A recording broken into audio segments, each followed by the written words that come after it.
প্রিয় ভাই ও বোনেরা, আসসালামু আলাইকুম ওয়া রাহমাতুল্লাহ। একবার নিজের মনকে প্রশ্ন করুন, আজকে আপনি কয় ওয়াক্ত নামাজ পড়েছেন? যদি উত্তরটা হয় না বা সব না, তাহলে এই ভিডিওটি আপনার জন্য।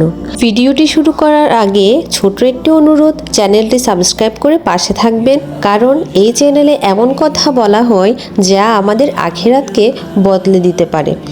প্রিয় দর্শক, নামাজ কোনো সাধারণ ইবাদত নয়, এটা একজন মুসলমানের জীবনের সবচেয়ে গুরুত্বপূর্ণ ফরজ। রাসূলুল্লাহ সাল্লাল্লাহু আলাইহি ওয়াসাল্লাম বলেছেন, বান্দা ও কুফরের মধ্যে পার্থক্য হলো নামাজ ত্যাগ করা। অর্থাৎ মুসলমান এবং কাফেরের মধ্যে পার্থক্য হলো নামাজ ছেড়ে দেওয়া এবং নামাজ পালন করা। অর্থাৎ যে ব্যক্তি ইচ্ছাকৃতভাবে নামাজ ছেড়ে দেয়, সে নিজেকে খুব বড় বিপদের মধ্যে ফেলে দেয়। কিয়ামতের দিন সবচেয়ে প্রথম যে জিনিসের হিসাব নেওয়া হবে তা হলো নামাজ। ভাবুন তো, আপনার সব আমল যদি থাকে, রোজা, দান, সদকা, ভালো কাজ, কিন্তু নামাজ না থাকে, তাহলে সেই আমলগুলো কি কোনো কাজে আসবে? যদি নামাজ ঠিক না থাকে, তাহলে বাকি সব আমলও ধ্বংস হয়ে যেতে পারে। মহান আল্লাহ তাআলা বলেছেন, অতএব ধ্বংস তাদের জন্য যারা নামাজে গাফিল। আরেক জায়গায় জাহান্নামবাসীদেরকে জিজ্ঞেস করা হবে, তোমাদেরকে কি জিনিস জাহান্নামে নিয়ে এসেছে? তারা বলবে, আমরা নামাজ আদায় করতাম না। ভাবুন, শুধু নামাজ না পড়ার কারণেই মানুষ জাহান্নামে যাচ্ছে।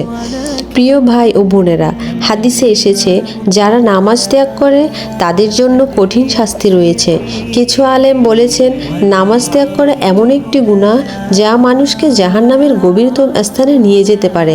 দুনিয়ার ব্যস্ততা, ঘুম, অলসতা, এসব কারণে যদি আমরা নামাজ ছেড়ে দেই, তাহলে আমরা নিজেরাই নিজেদের ধ্বংসের দিকে ঠেলে দিচ্ছি। তাই এখনও সময় আছে। মৃত্যু আসার আগে, হিসাবের দিন আসার আগে আসুন আমরা আজ থেকে প্রতিজ্ঞাবদ্ধ হই, যে কোনো অবস্থায় 5 ওয়াক্ত নামাজ ছাড়ব না। আজ থেকে, এই মুহূর্ত থেকে আমরা আল্লাহর দিকেই ফিরে আসব।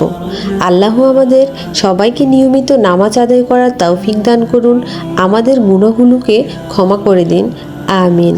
ভিডিওটি যদি আপনার ভালো লাগে, তাহলে লাইক, কমেন্ট এবং শেয়ার করতে ভুলবেন না। আর এমন আরও ইসলামিক ভিডিও পেতে চ্যানেলটি সাবস্ক্রাইব করে পাশে থাকবেন। আসসালামু আলাইকুম ওয়া রাহমাতুল্লাহ।